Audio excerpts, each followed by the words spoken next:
Vivemos dias em que apenas a ficção científica conseguiu imaginar. E não se trata das inovações tecnológicas ou mudanças sociais. Muito pelo contrário. A ficção científica, olhando para o seu presente, conseguiu projetar um futuro muitas vezes sombrio e assertivo, justamente por não desprezar o passado. Olá, pessoal! Sejam muito bem-vindos ao Minha Mente Agitada. Prontos para a sua dose de agito diário? Então vamos lá! Como a censura destrói o mundo. Fahrenheit 451. Sem mais delongas, hoje falaremos sobre uma das obras magistrais de um dos maiores autores de ficção científica, fantasia e horror, Ray Bradbury, 22 de agosto de 1920, 5 de junho de 2012. Sua obra mais famosa, Fahrenheit 451, 1953, aborda temas como censura e liberdade intelectual em uma sociedade distópica. Ao longo de sua carreira, Bradbury escreveu mais de 600 contos, romances, peças teatrais e roteiros. Sua escrita frequentemente explorava questões sociais e tecnológicas, mescladas com uma imaginação vívida e estilo poético. Recebeu inúmeros prêmios, incluindo o Prêmio Pulitzer Especial, em 2007, por sua contribuição à literatura americana. Ray Bradbury faleceu em 2012, deixando um legado duradouro como um dos grandes escritores do século XX, cujas obras continuam a inspirar gerações de leitores e escritores. Hoje, iremos explorar e sermos inspirados por sua obra Fahrenheit 451 e sua icônica e atual visão sobre a censura e o absurdo silenciamento do debate público. Tal obra foi contemplada em dois momentos distintos por meio de duas adaptações para o cinema. Fahrenheit 451, 1966, dirigido por François Truffaut e estrelado por Oscar Werner e Julie Christie, é uma adaptação conhecida por ser fiel ao livro de Ray Bradbury. Já Fahrenheit 451, 2018, dirigido por Ramin Bahrani, apresenta Michael B. Jordan como Guy Montag. Essa versão é mais moderna, ambientando a história num contexto contemporâneo e incorporando elementos tecnológicos para abordar preocupações atuais sobre a disseminação de informações e a influência da mídia. Fahrenheit 451 é uma distopia escrita por Ray Bradbury, que se passa em uma sociedade totalitária do futuro, onde os livros são proibidos e queimados pelos bombeiros, que agora têm a função de destruir o conhecimento. O enredo gira em torno de Guy Montag, um bombeiro que começa a questionar a censura e a falta de pensamento crítico em sua sociedade. Ele entra em conflito com as autoridades e foge, encontrando-se com rebeldes intelectuais que buscam preservar a literatura e a liberdade de pensamento. Montag enfrenta dilemas morais e descobre o poder transformador da literatura, enquanto a narrativa explora temas como censura, conformidade e a importância da liberdade intelectual. O que torna o livro magistral, na minha opinião, é o debate intelectual entre Montag e o Capitão Beatty. Embora ambos estejam fazendo parte da mesma equipe de destruição de obras proibidas, temos um impasse.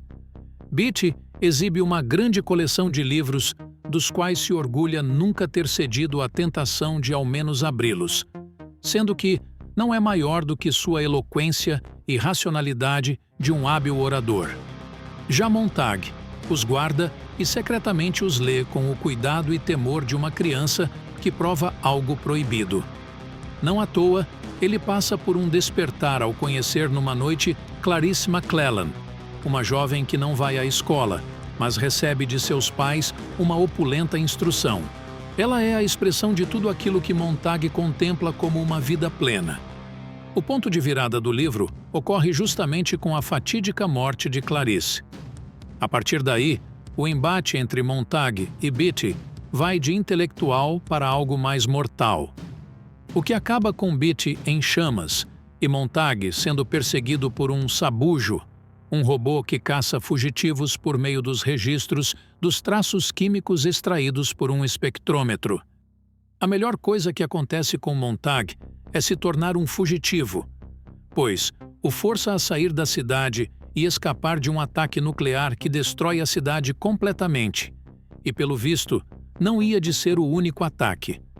A desinformação promovida neste mundo distópico foi tão eficiente que as pessoas e provavelmente o próprio Estado vivia em um tal frenesi de negação que foi pego de surpresa por um ataque nuclear devastador.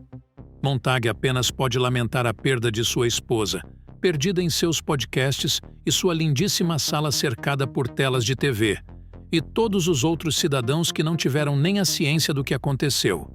Ele se refugia com outros tais como ele, e já como não podiam ter livros, passaram a ser os livros. Mas como assim são os livros?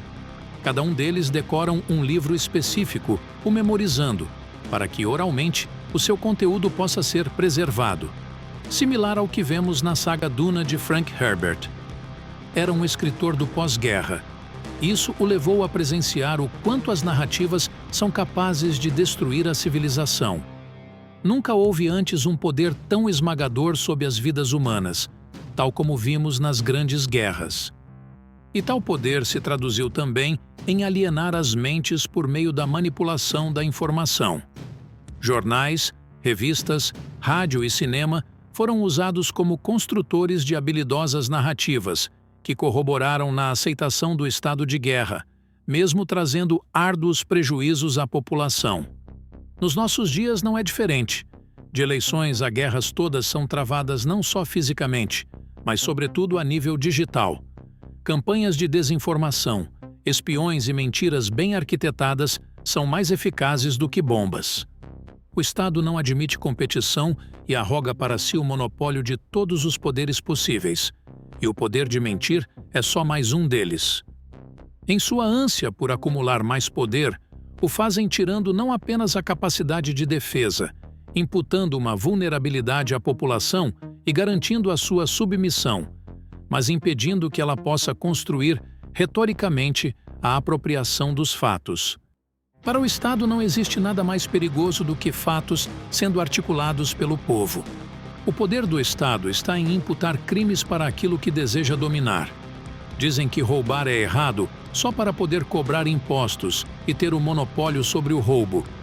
Dizem que matar é errado apenas para ter o monopólio do assassinato por meio da polícia e dos exércitos permanentes. Por que seria diferente com a verdade? O monopólio sobre a verdade declarando tudo o que quiser e bem entender como falso é o último passo para a distopia completa em nossa sociedade atual. Espero que tenham apreciado tanto quanto eu. Não se esqueçam de deixar seus comentários abaixo, compartilhando suas impressões sobre a obra e o filme. Se ainda não o fez, inscreva-se no canal Minha Mente Agitada para mais conteúdo envolvente como este.